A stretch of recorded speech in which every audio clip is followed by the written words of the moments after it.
안녕하세요. 오늘부터 이데일리 TV 신대가들의 투자 비법을 통해 인사를 드리게 된 김선철 전문가입니다. 반갑습니다. 타 방송 시절부터 증권 교육 프로그램에 대해서 굉장히 관심이 있었는데 이데일리 관계자분들께 이런 자리를 마련해 주셔서 다시 한번 인사드리면서 방송을 시작하도록 하겠습니다. 그러면 이제 방송 시작하기 전에 한 주간 이슈와 오늘 증시 한번 살펴보도록 하겠습니다. 어제 목요일 선물 옵션 이벤트가 있던 날이었습니다. 외국인들은 1조 원대의 현물을 매도를 폭탄 투하를 했는데 기관과 개인들은 1조 1000억대 매수세로 해서 공방 낙폭을 좀 굉장히 줄였었죠. 근데 오늘 같은 경우에는 해운주의 강세를 보였지만 외국인과 기관들이 매도 물량을 계속해서 내렸습니다. 그래도 어제 증시에 비해서 24포인트 가까운 2770포인트의 상승장을 마감을 했는데 최근에 자동차 관련주, 반도체, 바이오, 전기차 부품 섹터들이 강하게 움직였던 한 주였습니다. 특히 오늘 같은 경우에는 삼성중공업, 현대미포조선, 해운주들이 앞으로 선박투자 확대의 가능성에 대해서 약 6% 가까운 상승률을 보였던 하루였는데 여기서 제가 시청자분들께 한 가지 조금 팁을 드린다면 증시가 계속해서 우상향으로 올라간다고 해서 마냥 좋아할 일은 사실은 아니지만 여기서 중립적인 자세로 보시고 미국의 VIX 지수라고 있습니다. 이 지수는 시카고 거래소에 상장된 S&P 500 지수 옵션에 향후 한 달간 30일간의 변동성에 대한 시장의 기대를 나타내는 지수인데요. 요즘 최근에 VIX 최고 지수가 계속해서 연일 높아가고 있다는 거예요. 단 이 얘기가 무슨 얘기냐면 VIX 최고 지수가 높아가면 높아갈수록 불안 심리가 강해져가지고 앞으로 현물이나 선물 매도 물량이 집중적으로 나올 수 있다는 거 우리 시청자분들 꼭 한번 명심해 주시고 다음 주부터 좀 중립적인 모습으로 한번 포지션 잡고 가시길 좀 바라겠습니다. 그리고 제가 이제 신대가들의 투자 비법을 통해서 앞으로 몇 주간 저는 본 방송을 통해서 이동평균선, 지지선, 추세, 그리고 저항선 이 네 가지 정도를 가지고 계속해서 여러분들과 함께 할 겁니다. 그런데 이런 종목들을 가지고 좀 본다고 하면 계속해서 상승하는 구간에서 정배열 상태에서는 누구든지 어떤 종목을 가지고 가든지 지금 현 구간에서는 다 수익 구조가 나올 수는 있어요. 하지만 차트를 보시면 역배열 상태에서 우하향하는 종목들을 가지고 어떻게 대응 전략을 구사를 해야 될지 모르시는 우리 시청자분들이 계시는데 이런 종목들을 저는 20개과 그리고 개별주 종목을 가지고 대응 전략을 구사를 좀 하도록 하겠습니다. 그래서 이 주식을 하다 보면 참 어려워요.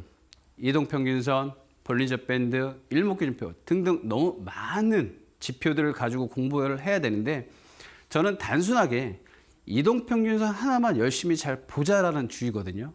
왜? 거기 안에는 모든 과거의 데이터가 있기 때문에 앞으로 미래 예측을 할 수 있는 것들이 많이 있습니다.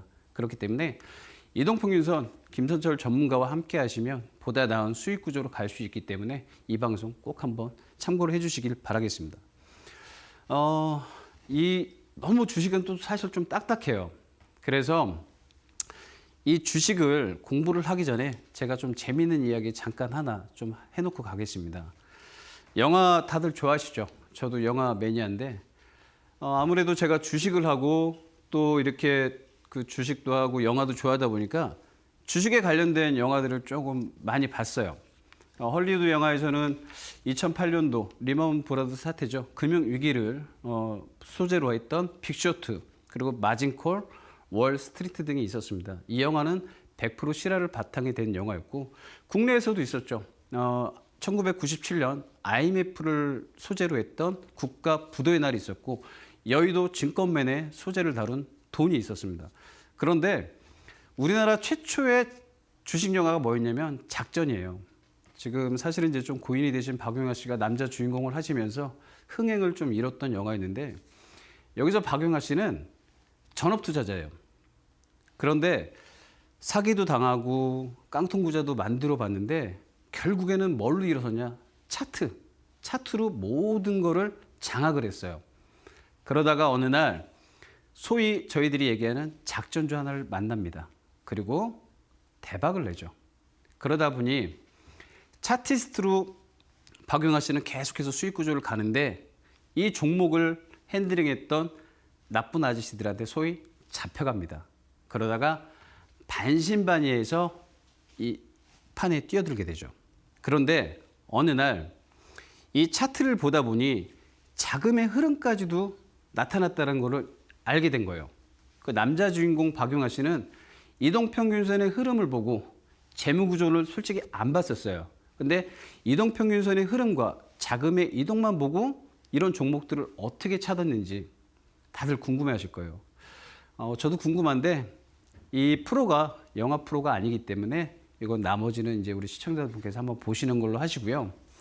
그것은 바로 답은 차트였습니다.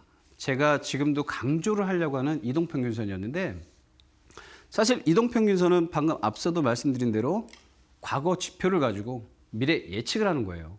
그 안에는 모든 그림이 다 있어요. 우리 뭐 서양의 유명한 그 그림 화가가 있죠. 고흐라는 그 그림 화가가 있는데 그분이 살아 생전에는 그림값이 사실은 뭐 얼마 안 됐다고 하잖아요. 그런데 이제 사망을 하시고 지금 뭐 수백억, 수천억에 달하는데 우리가 시청자분들 집에서 보시는 HTS 있죠. 그거 하나만 잘 보셔도요. 충분히 공부를 하실 수 있어요. 그래서 이제 제가 앞으로 다음 주 14, 15, 16일 날은 무료 공개 방송을 하는데 그때 이제 차트의 어떤 기준, 매매법을 좀 더 지금 방송보다는 유익하게 좀 설명을 드릴 겁니다. 그래서 그 HTS를 보다 좀 값어치 있게 만드셔야 돼요. 거기서 설정을 좀 해놓으시고 본인이 이동평균선이 어떻다, 캔들, 특히 주가가 이평선에서 어떻게 움직이는지 이런 것들을 한번 살펴보시면서 저하고 이제부터 이동평균선 그 이상의 숨겨진 비밀을 저하고 한번 슬기롭게 만들어 보시죠. 자, 제가 지금부터 가져온 준비를 한번 해보겠습니다. 자, 이동평균선 방금도 말씀드린 대로 일정 기간 동안의 주가를 산출 평균한 값이 바로 주가 이동평균선을 차를 연결한 선이 이평선이죠. 주가와 거래량 및 거래대금은 매일 변해요. 매일 변하는데 특정 기간 동안 일정한 방향성을 나타낸다는 거죠. 그게 뭐냐? 바로 주가라는 거는 계속해서 올라갑니다. 그런데 캔들, 이게 주가예요. 주가는 이평선이랑 따로따로 가고 있지만 그래도 정방향, 정배열, 그리고 우하향 계속해서 이런 모습들을 나타내는 게 이동평균선의 성질 때문에 그런 겁니다. 그래서 우리 시청자분들이 이평선이라고 한다고 하면 너무 좀 무겁게 생각만 하시는데 글씨 여기 나와 있는 대로 하나하나씩 읽어가시면서 보신다고 하면 좀 편하게 이해를 좀 하실 수 있으실 거예요. 이평선에는 5일, 10일, 20일 이런 이평선을 단기 이평선이라고 하는데 사실은 5일 이동평균선은 단기 매매 하시는 분들한테는 굉장히 좀 중요한 이동평균선입니다. 그리고 우리가 이제 20일 이동평균선을 생명선이라고도 하고 수치상 나타내는 한 달 데이터를 가지고 볼 수 있는 이평선이거든요.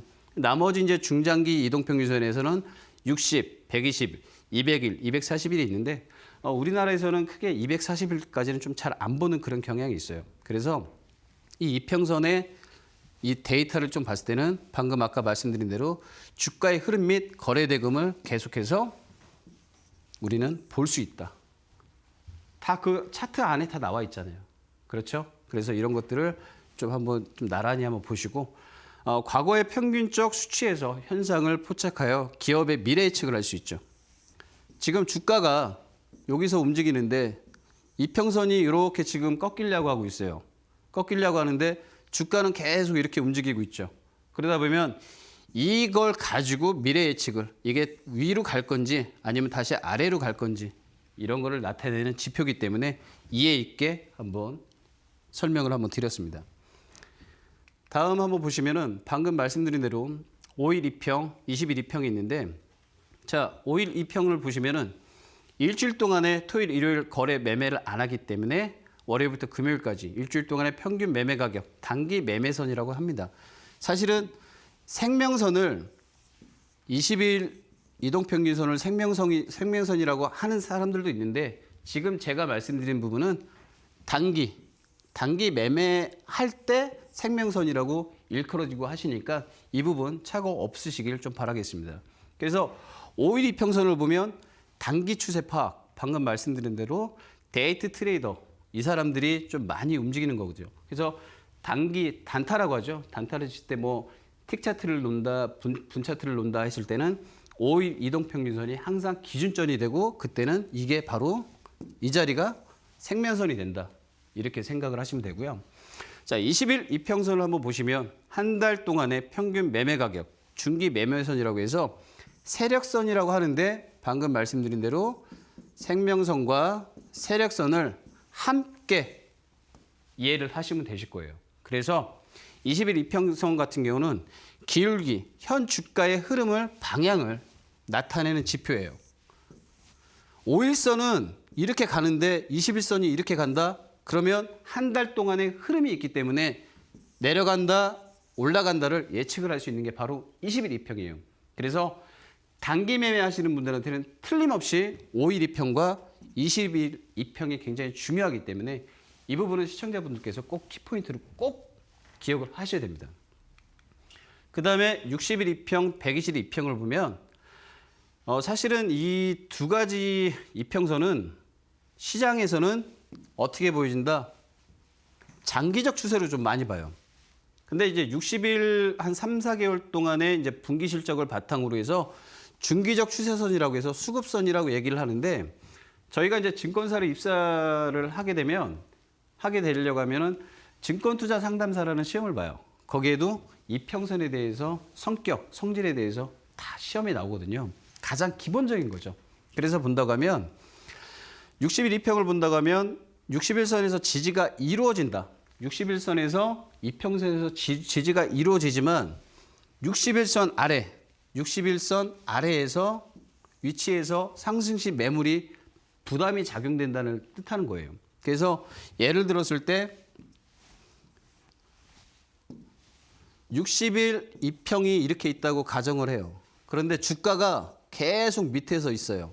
그러면 이거는 바로 매물 부담이 작용이 되기 때문에 하락의 모습이 나올 수 있다. 이렇게 예측을 하시면 돼요.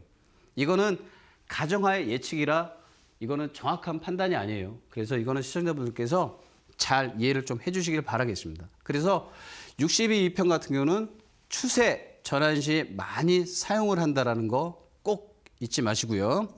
자, 120일 이평으로 한번 가보겠습니다.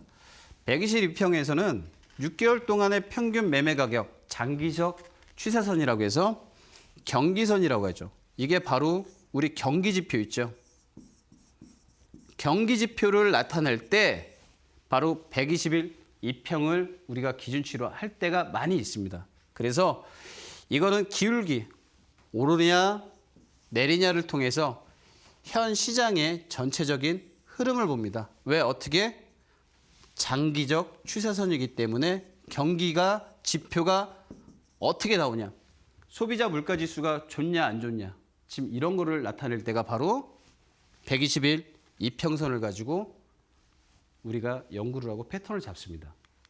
자, 그 다음에 자, 이동평균선의 특징을 또 한 번 더 한번 살펴보겠습니다.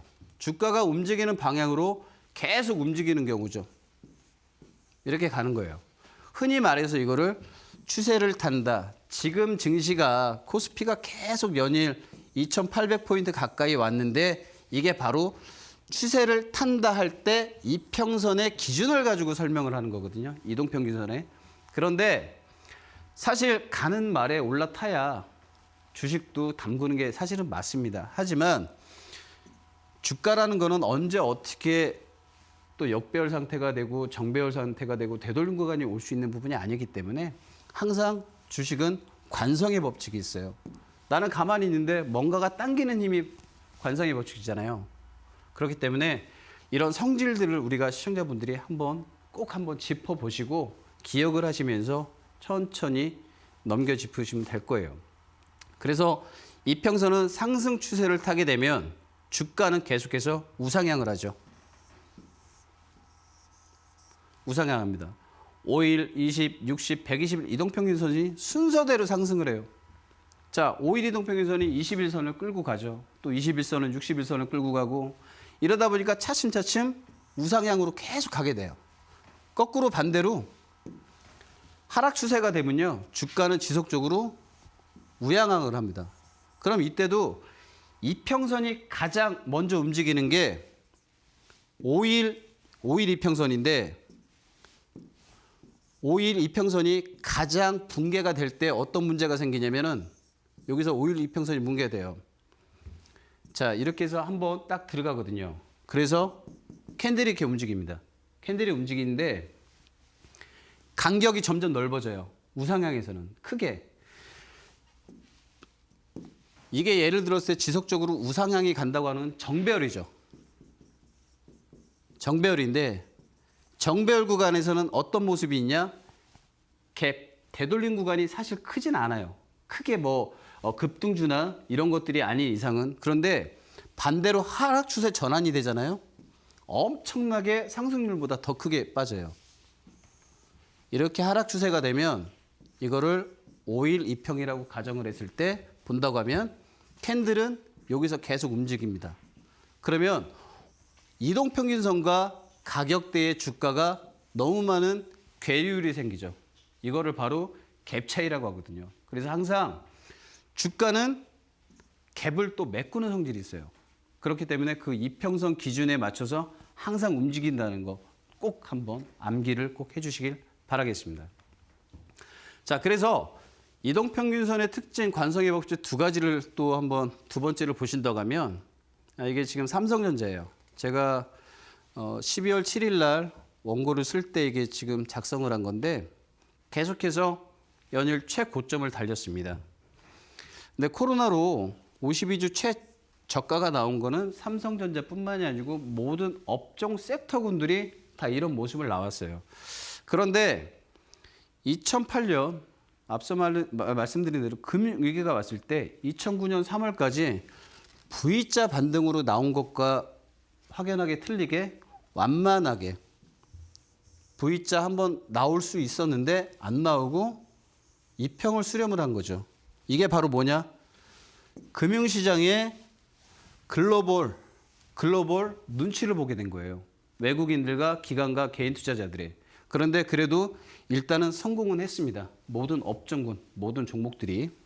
근데 또 하나 살펴본다고 하면 계속해서 지금까지 이평선이 어떻게 됐어요? 나란히 정배열하는 모습이 있었어요. 특히 어떻게 됐습니까? 지금 이게 지금 5일 이동평균선이 여기서는 지금 검정색인데 적색이 지금 21선이에요. 그래서 저는 이 자리에서는 5일선하고 21선만 지금 설명을 잠시 드릴 건데 보시면 5일선이 21선을 붕괴됐을 때 잠시 후에 설명할 데드크로스가 이제 발생이 됐어요. 이건 누구나 다 알고 있는 너무나 교과서적인 거예요. 기술적 분석을 들어가면 이평선, 데드크로스 이런 거는 기본적으로 다 아시는 거잖아요. 근데 살펴본다고 하면 5일선이 계속해서 60일, 120일선을 계속 어떻게 됐어요? 하락 추세로 나왔어요.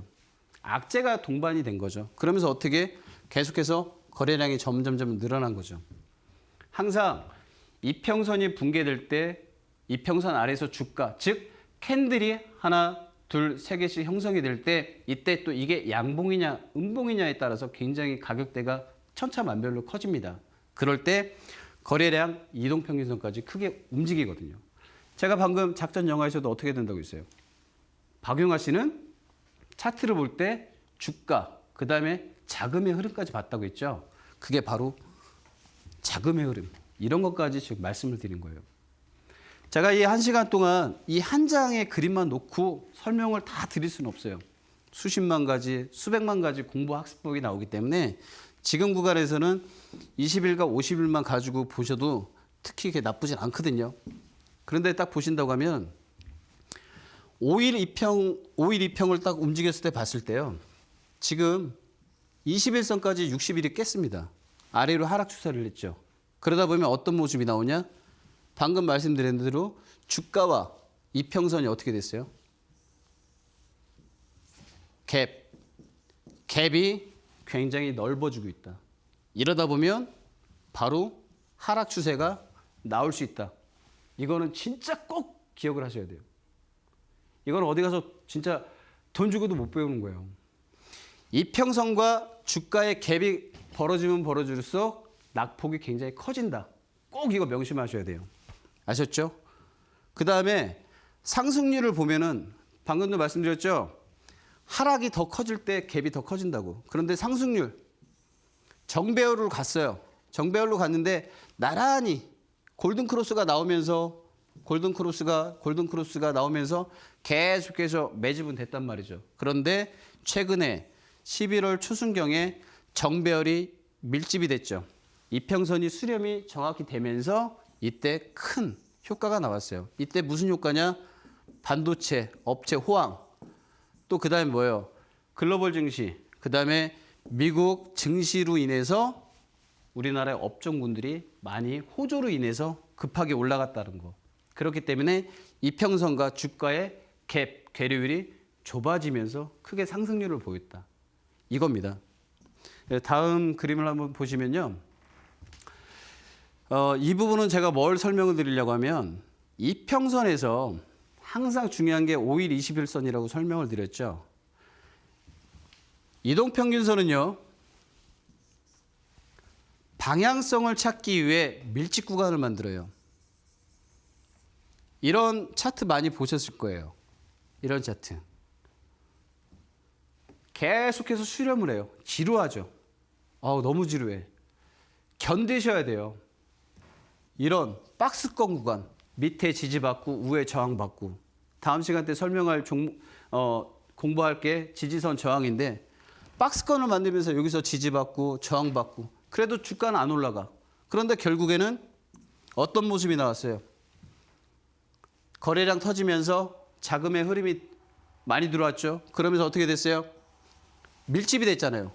밀집 구간을 만들면서 골든크로스가 빵 터지면서 5일 이평이 나머지 20일, 60, 120일 쭉 끌고 올라갔어요. 그게 바로 이런 모습이거든요. 주가가 오를 때 당연히 호재는 있습니다. 그런데 이 동사 같은 경우에는 3월 달에 우리나라 지수가 하락을 할 때도 큰 영향을 받았던 종목은 아니에요. 아마 이 종목은 지금 어떤 종목인지 다 아실 거예요. 최근에 셀트리온이 지금 되게 양호했잖아요. 그런데 큰 낙폭이 삼성전자는 방금 전에 이만큼 빠졌다가 올라갔는데 셀트리온 같은 경우에는 겨우 이만큼 빠졌다가 올라갈 때는 쭉 올라가면서 어떻게 됐어요? 지금 코로나19로 인해서 전 세계가 멘붕 상태잖아요. 그런데 백신이 계속 나온다고 하면서 이런 양호한 모습들이 보였어요. 그런 호재도 있어야겠지만 어떻게 해요? 방금 말씀드린 대로 이격이 점점 넓어지면서 매물대가 밀집 구간을 형성을 해서 간다라는 거. 그러면서 어떻게 됐어요? 이평선이 정확해 밀집 구간을 만들고 빵 터졌죠. 아마 박용하 씨가 정말 주식을 했더라면 이런 종목들을 찾으셨을 거예요.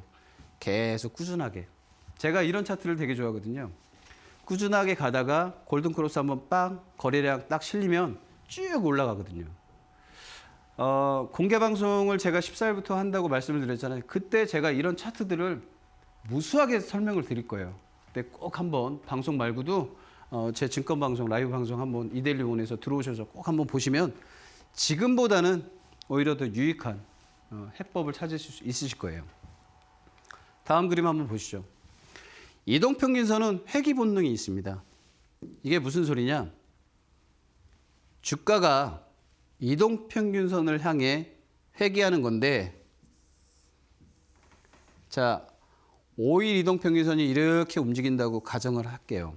그런데 주가가 이렇게 됐다가 쭉 빠지겠죠. 근데 이 주가가 어느 정도 빠진다 싶으면은 쭉 다시 올라가게 돼 있죠. 그러면 주가라는 거는 항상 M자와 W자를 계속해서 반복을 합니다. 여기서 여기 땅 시작해서 고점 한번 쳤죠. 다시 전저점 근황에서 시작을 하죠. 또 한번 전고점 때 가죠. 그래서 회귀 항상 돌아오는 성질을 가지고 있어요. 이동평균선은요. 그래서 제가 앞서 말씀드린 대로 관성의 법칙과 회귀는 꼭 기억을 하셔야 된다는 거예요. 왜? 나는 가만히 있는데 이게 끌고 가. 이평선은 가만히 있잖아요. 뭐가 끌고 가요? 주가가 끌고 가잖아요. 관성의 법칙이 성립이 됐죠. 그 다음에 또 어떻게 돼요? 주가가 이동평균선을 향해 회귀를 하죠. 여기서 시작했는데 올라갔어. 떨어졌는데 어떻게 돼요? 올라가야죠. 그러면 조정파동 나오고 조정파동 나오죠. 여기서 빵 시작을 했는데 내려왔어요. 그럼 올라가야죠. 또 내려가고 올라가고 악재와 호재, 호재와 악재의 계속해서 연속이 바로 주식시장이에요. 그럴 때 가장 중요한 게 이평선의 어떤 성질들을 회귀와 관성을 꼭 기억을 하셔야 되는 겁니다. 그래서 이동평균선과 주가의 간격이 크면 클수록 간격을 줄이는 성질.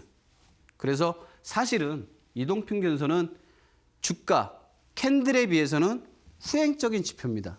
약간 늦어요. 그렇기 때문에 100% 이것만 놓고 볼 수는 없어요. 단 제가 이걸 가지고 우리 시청자분들과 학습법을 찾는 거예요. 그래서 지금 말씀드린 대로 회귀, 관성의 법칙은 꼭 기억을 하자 말씀을 드리겠습니다. 방금 회귀 본능 이것까지도 지금 말씀을 드렸던 건데, 자 아까도 정배열, 역배열 상태 또 설명을 좀 드렸었어요. 그래서 이거를 지금 이제 정리를 지금 하려고 하는 거죠. 그래서 정배열, 역배열 이거는 다 아실 건데 밑에 보시면 배열도를 분석을 할 때는 완전한 정배열이 되기 전까지는 각 이동평균선 간의 각도를 벌리면서 가장 신뢰를 할 수 있다. 점점 벌어져야 아까도 말씀드렸죠. 어떻게 됐어요? 이평과 주가가 점점 간격이 넓어져야 주가가 오르고 주가가 또 빠진다. 이걸 바로 설명을 드리는 게 바로 이거거든요. 이 문구인데 배열도를 분석할 때는 완전한 정배열이 되기 전에, 자 정배열 이렇게 됐어요. 이게 완전한 정배열이 되기 전까지 가격하고 이평선이 어떻게 각도를 벌리면서 상승할 때 가장 뭐한다? 신뢰할 수 있다. 어떻게? 되돌린 구간은 항상 성리분된다. 관성의 법칙도 여기에 맞물려 있다. 꼭 기억을 하시면서 하나하나씩 정배열과 역배열 상태에서도 이해를 좀 해주시길 바라겠습니다. 자, 방금 정배열과 역배열이죠. 아까 이게 삼성전자인데 데드크로스 나오면서 어떻게 됐어요? 데드크로스 나오면서 역배열 구간이 이렇게 쭉 빠졌죠. 근데 아까 지금 금방 말씀드린 대로 어떻게 돼요? 반복이에요. 제가 말씀드리는 거. 캔들과 주가죠. 이평선이 어떻게 돼요? 간격이 넓어지죠. 그러다 보니까 여기서는 하락폭이 커지죠.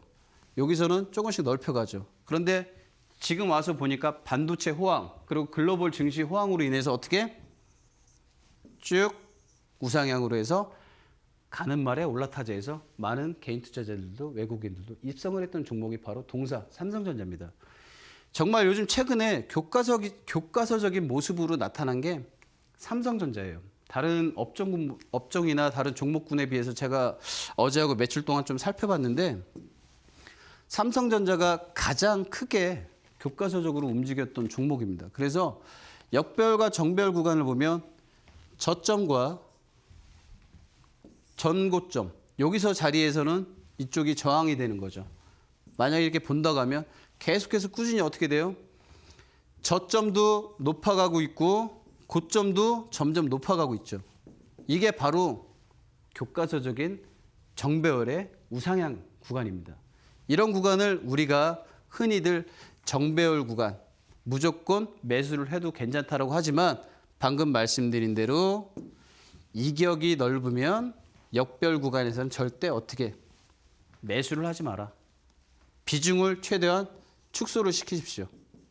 축소를 시키시고 그 다음에 최소한의 전저점을 높여가는지 확인을 하면서 정배열 구간에서는 매수 포인트를 가져가셔야 된다는 것. 특히 언제 21선이 생명선이죠. 생명선이 붕괴가 됐는지 계속해서 지속적으로 5일선과 주가를 따라가면서 계속해서 쫓아가는지 이런 걸 한번 보셔야 돼요. 그래서 이 삼성전자가 지금 굉장히 컨디션이 되게 좋잖아요. 지금 계속해서 러브콜을 받고 있고 조정을 봐도 크게 큰 조정이 안 와요. 계속해서 간단 말이죠. 그래서 이 이평선과 주가의 이격 간격을 항상 보셔야 되는 게 지금 보시면 주가가 이평선에서 형성이 되고 있잖아요. 만약에 제가 이거를 이평선 하나만 가지고 삼성전자 이 동사를 다음 주에 예측을 한다면 시청자분들 5일 이평이 이렇게 내려막으로 잠시 온다고 가정을 하잖아요. 그러면 21선 이 자리가 아마 여러분들의 생명선인 지지라인이 되실 거예요. 68,000원대. 왜? 지금 자리에서 68,000원 금방 뺄 수 있어요. 왜? 선물이라는 게 있기 때문에. 항상 우리는 주식은 여기서 사서 여기 올라가야 주식 수익 구조가 나는데 선물은 뭐가 있어요? 양매도, 해지가 있잖아요. 내려가는 쪽에도 배팅을 할 수 있는 게 선물의 가장 큰 장점이기 때문에 외국인들은 바스켓 이 장바구니에 놓고 선물로 삼성전자를 공략을 할 수도 있다는 얘기예요. 그렇기 때문에 이 자리 61선에서 21선에서 68,000원, 69,000원 근방에서 다음 주에 지지가 정확히 되는지 이 자리는 꼭 지지를 잡으셔야 돼요. 그래서 이렇게 5일 이탈이 된다고 하면 캔들이 5일 이평에서 형성이 된다고 하면 21선까지는 꼭 지켜봐 주셔야 되는 그런 그림이니까 꼭 한번 기억을 해 주시길 바라겠습니다. 자, 조금 전에 말씀드린 대로 크로스가 있었죠. 크로스, 만나는 교차점인데 다 아실 거예요.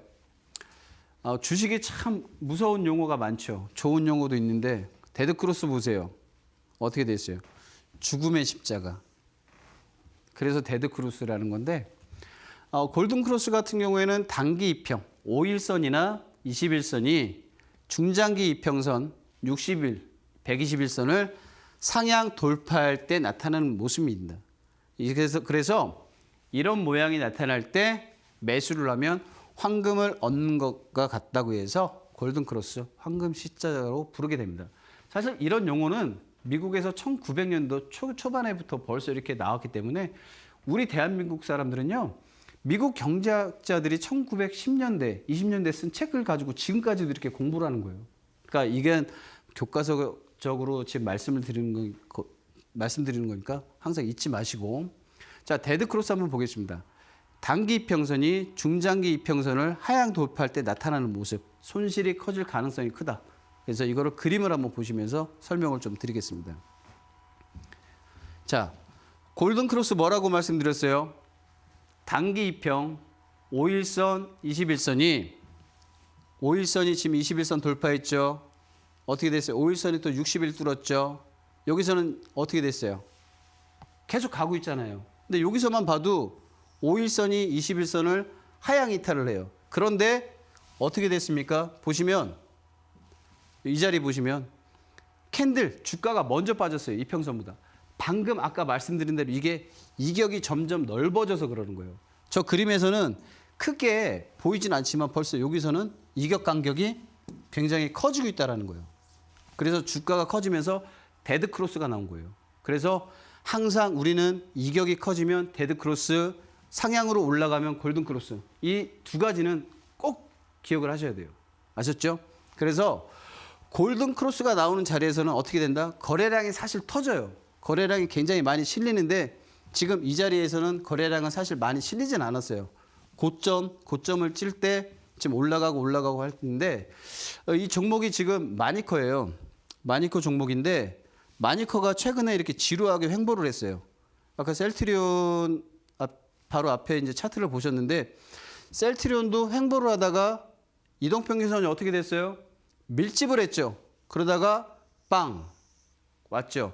자, 이 종목 동사 같은 경우에도 지금 이평선 수렴을 계속 하고 있어요. 역배열이잖아요. 지금 이 자리는 역배열인데 어떻게 됐어요? 일단 이평선이 천천히 수렴을 해요. 5일선, 21선, 60일선까지 수렴을 했어요. 그럼 여기서 이렇게 5일선이 60일선, 120일선까지 골든크로스 나오잖아요. 그럼 이건 바로 걸리라겠던 자리까지 충분히 계속해서 전고점까지 단기 차익 실현에는 이런 종목이 저가주지만 이평선 하나만 놓고 본다고 하면 최고의 수익 구조를 가져올 수 있는 종목입니다. 그래서 항상 우리는 골든크로스, 데드크로스를 보셔도 이평선의 밀집 구간까지도 항상 보셔야 된다는 거 꼭 잊지 마시길 바라겠습니다. 바닥권 차트 한번 보실까요? 골든크로스에서. 이 주가는 11개월 동안 지루할 정도로 횡보를 보여줬습니다. 최근에 테마 종목에 섞여서 너나 할 것 없이 갔는데, 자, 3월 달에 코로나 붕괴가 됐을 때, 코로나로 인해서 모든 업종이 붕괴가 됐을 때도 이 동사 같은 경우에는 셀트리온과 비슷하게 큰 움직임은 없었습니다.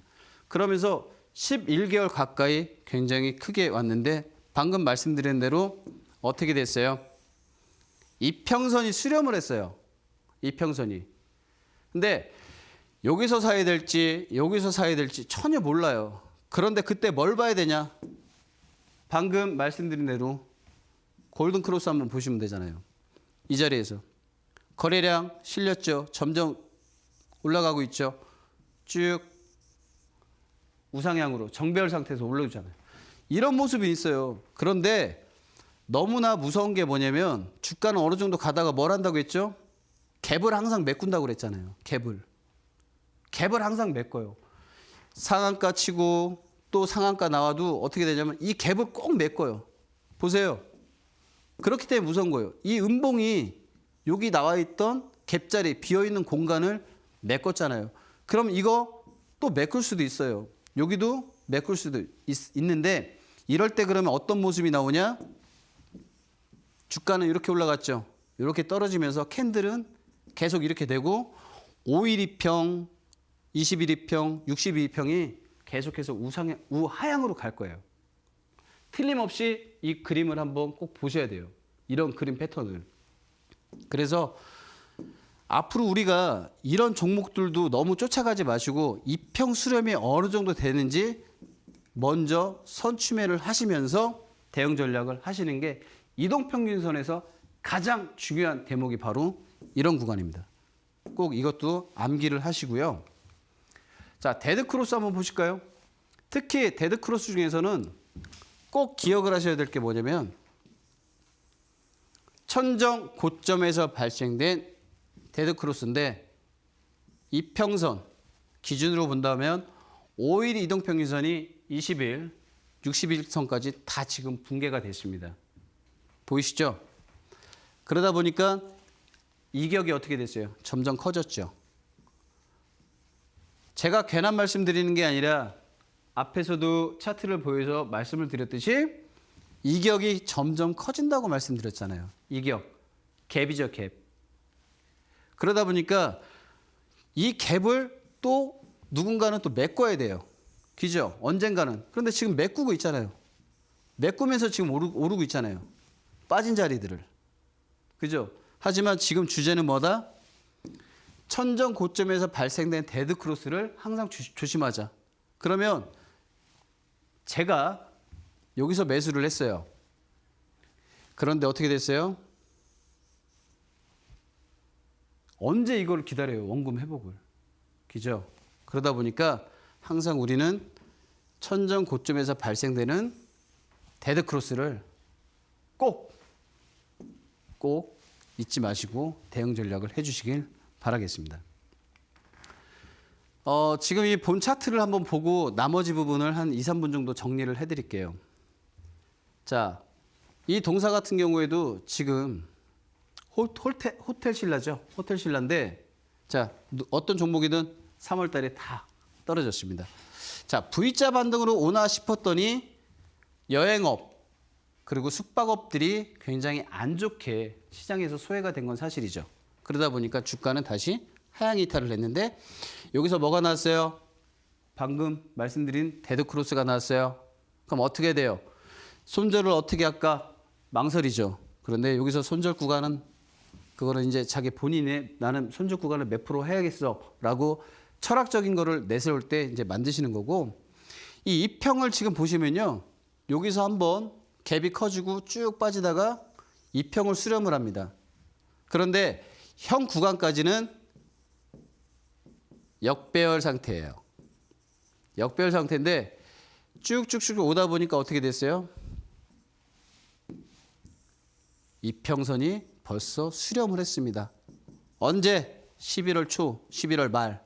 그래서 저 같은 경우에는 만약에 이 호텔 신라를 매수를 하게 되잖아요. 그럼 저는 여기서 분할 매수를 할 것 같아요. 제가 100% 자금이 있으면 10%, 오늘은 10% 이렇게 해서 분할 매수 원칙으로 간다고 하면 이쯤에서는 최소한 20% 정도. 여기까지 아니더라도 삼성전자는 이만큼 왔는데 호텔신라 언제 가죠?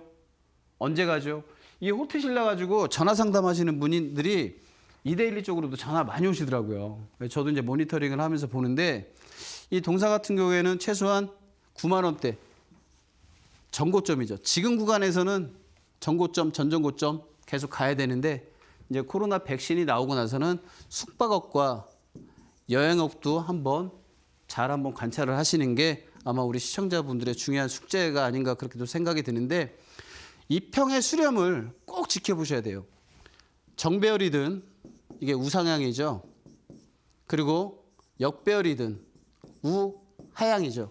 똑같은 말이죠. 그런데 이 두 개가 반드시 꼭 지켜야 될 게 뭐다? 관성의 법칙이 있고 되돌린 구간이 있다. 그 다음에 또 뭐다?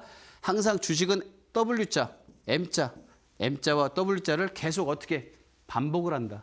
계속 반복을 합니다. 그렇기 때문에 나중에 이제 제가 차트를 가지고 비교 분석을 할 때는 추세를 공부할 때는 N자 파동, 쌍바닥, 쌍고점 여러 가지 이제 뭐 V자 반등 뭐 이런 것도 이제 설명을 드릴 건데 지금 뭐 첫 시간에 제가 너무 많은 이야기를 하면 또 우리 시청자분들 머리 아프실까봐 오늘 강의는 한 이 정도쯤에서 제가 이제 마치려고를 해요. 그런데 이 총괄적으로 지금 이 주가나 여러 가지를 좀 본다고 하면 한 가지 팁을 드릴게요. 한 가지 팁을 드리면 이 동사 같은 경우에도 어떻게 매매 기법을 갖냐? 방금 말씀드린 대로 분할 꼭 지키세요. 어떤 종목이든. 분할 매수 꼭 지키십시오. 분할 매수를 하셔가지고요. 계속해서 지금 진행을 하시면 돼요. 무슨 말씀인지 아시죠? 그래서 지금 현 구간에서 우리가 계속해서 좀 본다고 하면 바로 이 동사 같은 경우에도 삼성전자 현재가 창이잖아요. 내가 그럼 언제 매수를 해야 될지 몰라요. 그런데 다음 주 시간에 제가 이제 12월 달 이번부터 첫 방송인데 다음 주 두 번째가 이제 방송. 그런데 이 주가의 창을 본다고 하면 나는 차트를 못 봐. 이동평균선이 난 뭔지도 몰라. 그런 분들은 팁을 하나 드릴게요. 이거 다음 시간 때 꼭 배우실 건데 지금 보시고요. 월요일 날 이거 그대로 한번 매매해 보세요. 그러면 아마 김선수 전문가가 어떤 사람인지 아실 건데 지금 주가가 71,700원에 움직이고 있습니다. 그럼 위에 어떻게 돼요? 가격대가 5만 주, 12만 주 가까이, 11만 5천 주 가까이 되어 있는데 나는 어디서 사야 돼? 어디서 팔아야 돼? 그런데 여기서 한 가지 팁. 뭐냐? 현재 주가가 71,700원이죠. 바로 큰 자리 있죠. 71,500원에 52만 352주 사자 주문이잖아요. 이 자리가 이평선에서는 지지선이 되는 거예요. 지금 가격에서는 1차 지지가 되고 52만 주를 누군가가 여기서 매도를 했다고 하면은 24만 3천 주가 있는 자리 71,900원대가 바로 71,000원대가 바로 2차 지지가 되는 거예요. 그러면 반대로 지금 현 구간에서 나는 팔고 싶어. 그럼 이 자리가 바로 저항대가 되는 거예요. 나는 삼성전자를 가지고 있는데 무조건 팔아야겠어. 그러면 물량이 많이 있으니까 누군가는 현재가 시장에도 현재가 창에다 놓고 그냥 시장가에도 매도를 하시는 분들도 계실 텐데 이런 물량들을 다 소화를 시켜야 주가가 어떻게 돼요? 올라가죠. 그런데 현물로 이 종목들을 이 물량들을 다 사기에는 사실 어떨 때 보면 좀 벅찰 때가 있습니다. 그렇기 때문에 이럴 때는 이제 우리가 이제 선물 가지고 이제 매수를 할 때도 가끔 있는데 많이 있죠, 사실. 그런데 이제 이런 것들을 개인 투자자들이 이평선을 나는 정말 어려워요 그러면은 이 현재 지금 주가가 움직일 때 현재가 창을 보시고 어떻게 가장 위에 팔자 주문에 물량이 많은 자리가 바로 뭐가 된다고 했어요? 저항이 되고요. 그 다음에 밑에 사자 주문이 가장 많이 있는 자리가 바로 뭐다? 지지선이에요. 이거는 다음 시간 때 다음 주에 꼭 다시 한번 이동평균선 다시 복습을 하고 저항 지지를 설명을 할 건데, 이평선을 모르시는 분들은 이렇게 해서 매매를 만드시라고 제가 지금 잠시 설명을 드리는 거예요. 그래서 항상 우리가 이동평균선 그렇게 설명을 좀 하고 있지만, 이런 것들을 우리가 최근에 계속해서 그림을 봐야 된다는 거 잊지 마시고요. 항상 이 차트는 이동평균선이 가장 중요합니다. 작전 영화로 보면 이제 박용하 씨가 이평선 하나만 가지고 주가의 움직임, 자금의 흐름까지 봤다고 말씀드리는데 거짓말 아니에요. 주말에 시간 되시는 분들 HTS 한번 열어놓으시고 본인이 맞게 설정을 한번 해보십시오. 그렇다면 최소한의 지금보다는 안정적인 차트 기법으로 가실 수 있을 거예요. 그래서 저는 앞으로 이 방송 신대가들의 투자비법을 통해서 계속해서 이평선 차트 기업 분석들을 계속해서 설명을 드릴 테니까 이런 것들을 꼭 잊지 마시고 메모를 하시고요. 앞으로 이제 저는 계속해서 이제 강의를 계속 할 건데, 뭐 제 강의가 좀 만약에 궁금하시면 노란통 메신저에 김선철 검색 후 오픈 채팅방 입장하시면 강의 질문 하실 수 있습니다. 그래서 이제 오늘 또 금요일이죠. 주말 오늘 한 주 또 많이 고생을 하셨어요. 늦은 밤까지 함께 해주신 시청자분들 감사드리고요. 주말에 또 멋진 밤 되시고, 또 그리고 이제 제가 방금 말씀드린 대로 다음 주 14일, 15일, 16일 월화수입니다. 아침 9시부터 오후 3시 반까지 장중 무료 방송을 하고 있으니까 저와 함께 오셔가지고 이런 차트 매매 기법 보시고요. 그 다음에 이제 방금 현재가 창만 놓고 봤잖아요. 그런 것들을 통해서 매매 기법, 어디서 매수를 해야 되고 또 어디서 매도를 해야 되고, 방금 이평선 보여드렸다시피 수렴하는 차트 있잖아요. 거기서 어떻게 분할 매수를 조금씩 해야 되는지 이런 것도 보시고요. 특히 주식으로만 가지고는 승부를 못 걸어요. 항상 선물 옵션도 공부를 하셔야 되고 해외 선물, 해외 주식도 조금씩은 공부를 하셔야 돼요. 그렇기 때문에 앞으로 저와 함께 이 시간을 통해서 강의를 하나하나 정리를 해드릴 테니까 궁금한 사항이 있으시면 방금 말씀드린 대로 노란톡 메신저에 김선철 검색 후 오픈창 입장하시면 강의 질문하실 수 있습니다. 항상 이데일리 사랑해주는 우리 시청자 여러분, 오늘 제가 첫 방인데 부족함이 좀 많이 있었습니다. 그래도 한번 계속해서 저 어떻게 이동평균선 차트 기업 분석 설명하는지 잘 지켜봐 주시고요. 계속해서 이 프로 이데일리 신대가들의 투자비법 사랑해 주십시오. 감사합니다.